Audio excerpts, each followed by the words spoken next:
कहानी अभी खत्म नहीं हुई है, असली परीक्षा तो अब शुरू होगी।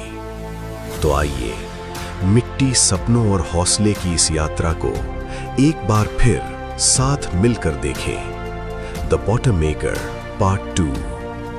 और अगर आपने पार्ट 1 नहीं देखा है तो पहले उसे देख लीजिए, क्योंकि इस कहानी का हर पल आपके दिल को छू जाएगा।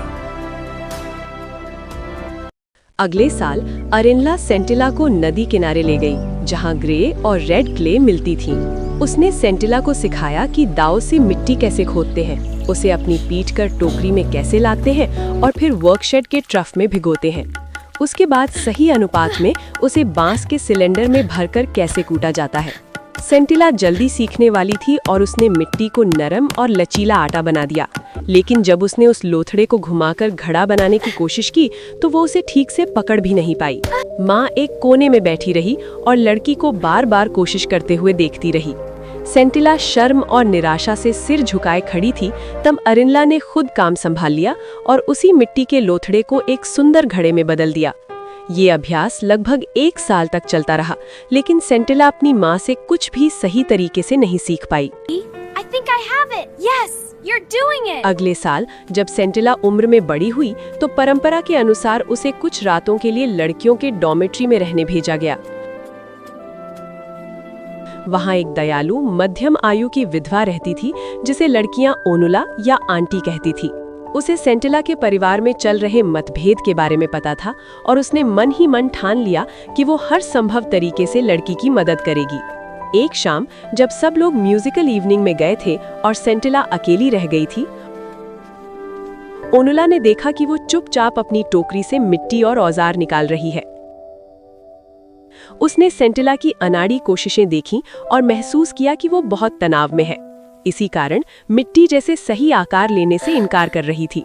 जब सेंटिला ने थक कर बेढंगा लोथड़ा जमीन पर गिरा दिया, तब ओनुला उसके पास आई और बोली, चिंता मत करो बच्ची, मैं तुम्हें परफेक्ट पॉट बनाना सिखाऊंगी।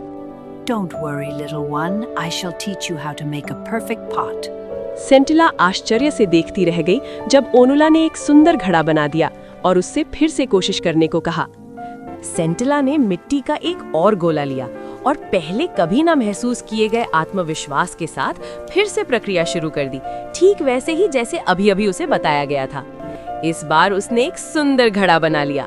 जब वो उसे बैठकर निहार रही थी, ओनुला ने कहा, घड़े का मुंह ठीक नहीं है। The mouth of the pot is wrong. सेंटिला निराशा से उसकी ओर देखा।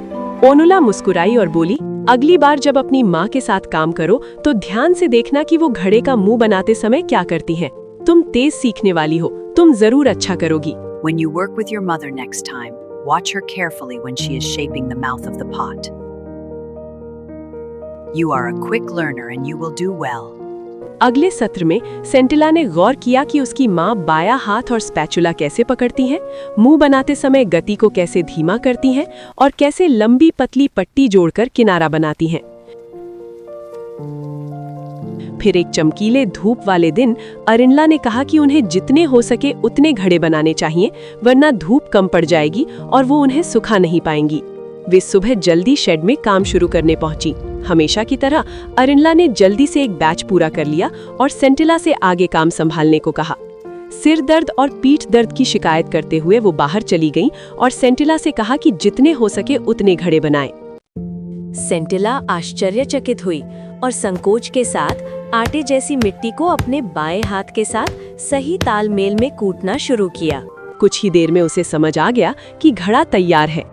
उसने दूसरा शुरू किया और जैसे कोई धावक अचानक गति पकड़ ले, वैसे ही वो एक के बाद एक घड़े बनाती चली गई, उसी तेजी और कुशलता के साथ जो उसने अपनी माँ के हाथों में देखी थी।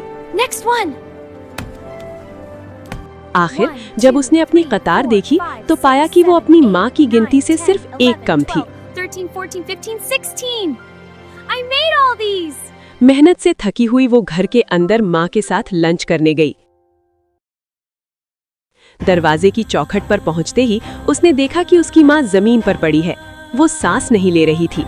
सेंटिला गांव के सामूहिक स्थान की ओर मदद के लिए दौड़ी। गांव वाले घर की ओर दौड़े और मेसोबा को बुलाया। She's not breathing. We need Bashoba now. Someone find him. Mother, I did not wish it to happen this way. It simply came to me. Please forgive me.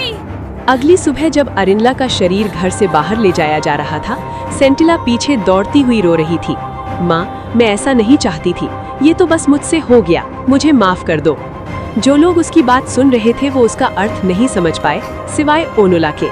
उसे सहज ही आभास हो गया कि कुछ महत्वपूर्ण घटित हुआ है। वापस लौटते समय ओनुला ने देखा कि वर्कशेड का दरवाजा थोड़ा खुला हुआ है। जिज्ञासा से वो अंदर गईं और अचानक ठिठक गईं। 2 सजी कतारों में ताजे बने घड़े साथ साथ रखे थे। वो दोनों बैच में कोई अंतर नहीं कर पाईं। उन्हें विश्वास हो गया कि ये एक ही व्यक्ति का काम नहीं हो सकता। वो वहां लंबे समय तक खड़ी रहीं, जैसे किसी नए चमत्कार को समझने की कोशिश कर रही हों। धीरे धीरे वो उस अद्भुत स्थान से बाहर आईं, क्योंकि उन्हें लगा कि उन्होंने अभी-अभी एक गहरा रहस्य देखा है। 2 कतारों ने पूरी समरूपता के साथ अभी भी नम घड़ों के बीच एक नई पॉट मेकर का जन्म हुआ था। And a new pot maker had been born. A whisper on the wind, a world about to begin, a thunder in the sky. Now we learn to fly.